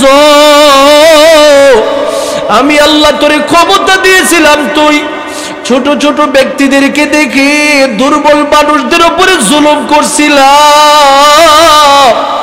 এই মুহূর্তে শাস্তির পর শাস্তি তুমি অনুধাবন করতে থাকো। গুনাহগার বান্দা চিৎকারের পরে চিৎকার করবে, কোনো লাভ হবে না রে আল্লাহর বান্দা। শুধু তার মধ্যেই সীমাবদ্ধ নয়, আমার নবী আবার বলেন, তার যখন কবরের ঘাটি সেই কঠিন হয়ে যাবে, ওই ব্যক্তিটার জন্য হাসরের ঘাটিটা বড় কঠিন হয়ে পড়বে। হাসরের ময়দানে যখন সমস্ত মানুষগুলো উপস্থিত হয়ে যাবে, আমার রবের পক্ষ থেকে ডেকে ডেকে বলবে, এ সমস্ত মুজরিমিন দলেরা, ওয়ামতাজুল ইয়াউমা আইয়ুহাল মুজরিমুন, এই সমস্ত গুনাহগারদের দলেরা নেককারদের কাছ থেকে আলাদা হয়ে যাও। সমস্ত গুনাহগার নাফরমানদের দলেরা এমন জোরে জোরে চিৎকার মারবে, আমার মালিকের দরবারে কাঁদবে আর বলবে, আল্লাহ আর শাস্তি দিও না রে মালিক, কবরের জগতে বড় শাস্তি পাই আসছি। আমার রবের পক্ষ থেকে বলা হবে, রে নাফরমান, 60 বছরের হায়াত, 70 বছরের হায়াত পেয়ে নিজের জীবনটাকে যেভাবে মনে চাই সেইভাবে পরিচালনা করছো। হালাল হারাম কোনো কিছু তুমি তমিজ করে চলো নাই। আজকে এই মুহূর্তে নেককারদের কাছ থেকে তুমি আলাদা হয়ে যাও, আলাদা হয়ে যাও। নাফরমান বান্দাটা চোখের পানি ছেড়ে দিয়া কাঁদবে। একবার যাবে বাবার কাছে, একবার যাবে মায়ের কাছে, একবার যাবে ভাইয়ের কাছে। ভাইয়ের কাছে যায়া কোনো লাভ নাই, মায়ের কাছে যায়াও কোনো লাভ নাই, বাবার কাছে যায়াও কোনো লাভ নাই। কারণ এটার সতর্কবাণী আমার আল্লাহ ঘোষণা দিয়া দিয়েছে, ইয়াউমা ইয়াফিরুল মারউ মিন আখিহি ওয়া উম্মিহি ওয়া আবিহি ওয়া সাহিবাতিহি ওয়া বানি। আমার রবের পক্ষ থেকে দুনিয়ার প্রতিটা মানব জাতির সম্মুখে ঘোষণা প্রদান করে দেয়, এটা এমন একটা সময় হবে, মহাব্বতের ভাইয়ের কাছে তুমি সাহায্য চাইতে যাইবা, ভাই তোমাকে দূর দূর বলে দূরে সরাইয়া দিবে। সন্তান তুমি এবার মায়ের কাছে যাইবা, বলবা, মা গো, দুনিয়ার জমিনে তোমার সন্তান একটা হুচুট খেয়ে যদি জমিনে পড়ে যেত, তুমি মা সহ্য করতে পারতে না রে মা। আমি কোন সময় যদি কোনো আঘাতের সম্মুখীন হইতাম, তুমি মা পাগলের মতো হয়ে যাইতা। আজকে তাকায় দেখো না রে মা, আমার মালিকের জাহান্নামের আগুন এইভাবে আমাদের সম্মুখে আগমন করতেছে, আমরা নাকি জাহান্নামে চলে যাব রে মা। দেখো না তোমার সন্তানটাকে একটু সাহায্য করতে পারো কিনা রে মা। মা ডেকে ডেকে বলবে, আমার তো কোনো সন্তান নাই। পাগলের মতো বাবার দরবারে উপস্থিত হয়ে ডেকে ডেকে বলবে, আব্বু, দুনিয়াতে আমার সুখের জন্য তুমি কত কিছু করছো, আমি কষ্ট পাই সেটা তুমি কখনো বরদাস্ত করতে পারো নাই রে বাবা। আজকে তাকায় দেখো না, তোমার মহাব্বতের সন্তানটা জাহান্নামীদের অন্তর্ভুক্ত হয়ে যাবে। ও বাবা, দেখো না একটু তোমার সন্তানকে সাহায্য করতে পারো কিনা। ফেরেশতা এই সমস্ত খবরটা শুনিয়া মালিকের কাছ থেকে অনুমতি আনবে, বলবে, আল্লাহ, তারা খাবার খেতে চাই, তারা নাকি ক্ষুধার সম্মুখীন হয়ে গেল। আমার রবের পক্ষ থেকে ঘোষণা প্রদান করা হবে, তাদেরকে যদি ক্ষুধার তাড়না নিয়ে খাবারই খাওয়াতে হয়, যাক্কুম নামক যেই ফলটাকে দুনিয়াতে আমি আল্লাহ ঘোষণা দিয়েছিলাম, সেই যাক্কুম ফলটা তাদের জন্য নির্ধারণ করে দাও। আমার নবী বলেন সেই যাক্কুম ফলটা এমন হবে, মানুষেরা খাওয়ার সাথে সাথে এত তিক্ত হবে, কলিজা পর্যন্ত ফেটে যাবে। সেই যাক্কুম ফলটা এবার তাদের কাছে চলে আসবে, যাক্কুম ফলটা খাইবে আর রবের দরবারে বলবে, আল্লাহ এত তিক্ত ফল আবার গলা থেকে ভিতরে যাই না রে মালিক, একটু দেখো না, একটু দয়া করো না, এই ফল যে খাইলাম এটা তো ভিতরে ঢুকে না, একটা গ্লাস পানি যদি আপনার পক্ষ থেকে হয়ে যায় তো রে মালিক। এবার এক গ্লাস পানির জন্য খবর দেওয়া হবে, এই খবরটা পৌঁছতে পৌঁছতে মালিক ফেরেশতার কাছে 1000 বৎসর পরিপূর্ণ হয়ে যাবে। মালিক ফেরেশতা এবার নির্দেশ দিবে, তাদের শরীর থেকে যেই সমস্ত পুঁজগুলো বের হয়েছে, যেই সমস্ত রক্ত বের হয়েছে, এই উত্তপ্ত পুঁজ সম্পন্ন রক্তগুলো তাদেরকে খাওয়ায়া দাও। এরই আল্লাহর বান্দাদের দল এবার গুনাহগার নাফরমানের সম্মুখে উত্তপ্ত সেই জাহান্নামের রক্তওয়ালা পানি, জাহান্নামের সামনে যখন উপস্থাপন করা হবে রে গোলাম, জাহান্নামী এবার পানির পিপাসার্ত হয়ে পাগলের মতো এটা যখন পান করতে থাকবে রে আল্লাহর বান্দা, জাহান্নামীটা পান করার সাথে সাথে নিজের নারী বুড়ি সবগুলো নিচ দিয়ে পড়ে যাবে রে গোলাম। জাহান্নামী ফেরেশতা চিৎকার মারিয়া ডেকে ডেকে বলবে, আল্লাহ আর সহ্য করতে পারি না রে মালিক, আর কত সহ্য করব রে মালিক, আর কত সহ্য করব। আমার রবের পক্ষ থেকে ঘোষণা আসবে, রে নাফরমানের দল, দুনিয়ার জমিনে তোদের সামনে ঘোষণা প্রদান করেছিলাম, দুনিয়াতে নেককারদের সাথে চলতা, আল্লাহওয়ালা বুজুর্গানে দ্বীনের সাথে তোমরা নিজের জীবন পরিচালনা। 1 নাম্বার ঈমান, 2 নাম্বার আমল। ঈমান আমল দিয়া জীবন সাজাও, জান্নাত তোমার জন্য সহজ। ঈমান আমল থাকবে না, নেক থাকবে না, আমল থাকবে না, তোমার জীবনের মধ্যে ঈমান থাকবে না, জীবনটা নাফরমানির মাধ্যমে সাজাইবা, জাহান্নাম তোমার জন্য নির্ধারিত। রব্বে করিম আমাদের সকলকে জান্নাত জাহান্নামের যে বয়ান শুনলাম, জান্নাতের জন্য পাগল হয়ে জাহান্নাম থেকে মুক্তি করে দুনিয়া থেকে বিদায় হওয়ার তৌফিক দান করেন, সকলে বলুন আমিন। এজন্য দুনিয়াতে জান্নাতে যাওয়ার অনেক রাস্তা আছে। কোনো সময় আল্লাহ বলেন তুমি মসজিদমুখী হও, এটা তোমার জন্য জান্নাতের রাস্তা। কোনো সময় আল্লাহ বলেন তুমি জিহাদমুখী হও, এটা তোমার জন্য জান্নাতের রাস্তা। কোনো সময় আল্লাহ বলেন তুমি ইসলামের জন্য নিজের জীবন কুরবানমুখী হও, এটা তোমার জন্য জান্নাতের রাস্তা। সুবহানাল্লাহ বলে দেখেন না, কয়েকদিন পরে পরে আমাদের সামনে আলেম সমাজ ডাক দেয় যে কাদিয়ানীরা আমার নবীর খতমে নবুয়তের বিরুদ্ধে লাগছে, তাদের বিরুদ্ধে সংগ্রাম করো। যারা সংগ্রামের জন্য নামবে রাস্তায়, তারাই যেন জান্নাতের দিকে নেমে পড়লো। সুবহানাল্লাহ। কারণ যেই দেশে যেই পদ্ধতি, সেই পদ্ধতিতে ইসলাম বিদ্বেষীদের বিরুদ্ধে সংগ্রাম করতে হবে। কথা কোন ঠিক নেই?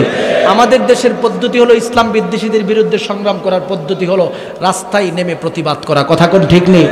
এই জন্য আপনাদের এলাকায় কাদিয়ানীদের অবস্থান আমি যতটুকু বুঝতে পারছি, যতটুকু জানতে পারছি, সিলেটের জমিনে বিভিন্ন প্রোগ্রাম করার মাধ্যমে এখনও সেই পরিমাণে আসে নাই, তবে সামনে আসার সম্ভাবনা রয়েছে।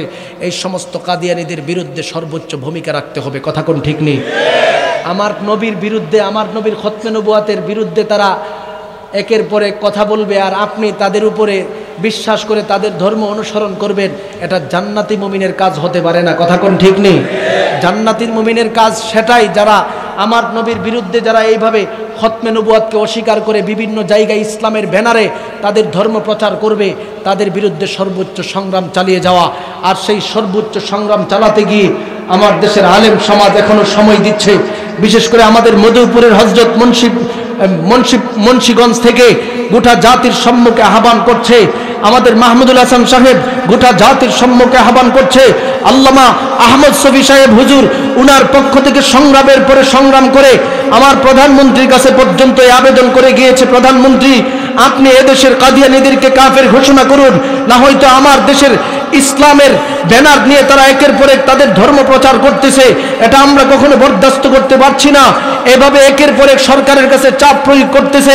এখন সরকারের কাছে ধারাবাহিকভাবে যদি আমরা চাপ প্রয়োগ করতে চাই, তাহলে কাদিয়ানীদের বিরুদ্ধে সরকারের যে পদ্ধতি আছে সেই পদ্ধতির ভিত্তিতে সংগ্রাম করতে হবে। কথা কোন ঠিক নেই? এই জন্য সিলেটের জমিনে আপনাদের বড় বড় বুজুর্গানে দিন রয়েছেন, সিলেটের জমিনে বড় বড় আল্লাহওয়ালা উলামায়ে কেরাম রয়েছেন। তাই আমি হায়দারপুর এলাকার প্রতিটা মুসলমান ভাইদের সম্মুখে পরিষ্কার ভাষায় ঘোষণা প্রদান করছি, খতমে নবুয়ত আন্দোলন করার জন্য, আমার নবীর শ্রেষ্ঠ ইজ্জত খতমে নবুয়ত নামক ইজ্জতকে হেফাজত করার জন্য আপনার এই সিলেটের জমিনের মধ্যে উলামায়ে কেরাম যখন ডাক দিবে, নিজের জীবন বাজি রেখে নিজের জীবনকে কুরবান করার লক্ষ্যে আমার নবীর খতমে নবুয়তকে হেফাজত করার জন্য কারা কারা মাঠে ময়দানে নিজের জীবন রক্ত দিতে প্রস্তুত হয়েছ, আমার আল্লাহকে হাতটুকু দেখা দাও।